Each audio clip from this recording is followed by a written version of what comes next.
Tapos na may nag-aabang pang kalapati.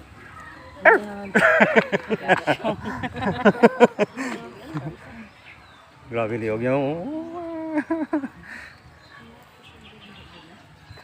Pila yung kilo nila. Yung mga kalapati pa nagasalo sila pagka. Pila na yan edad yan no? Nakpabla liog yaga. No. Oh. Saba. Pangaon po sa kalapati ang hulog.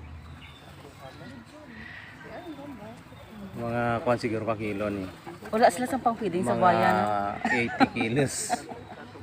Sa buhaya wala sila pang feedings. Bakaon ka man sa bayaw. Sa ako lang. Ikaw ay bakaon. Sige na, sige na. Ikaw ay bakaon sa bayaw. Sige na, sige na. Kiss pag gini lagi na. Kiss bag lagi. Oh, may mga sheep padriw. Masih pitik ya ulo. Sa pamakay wala na ako naka.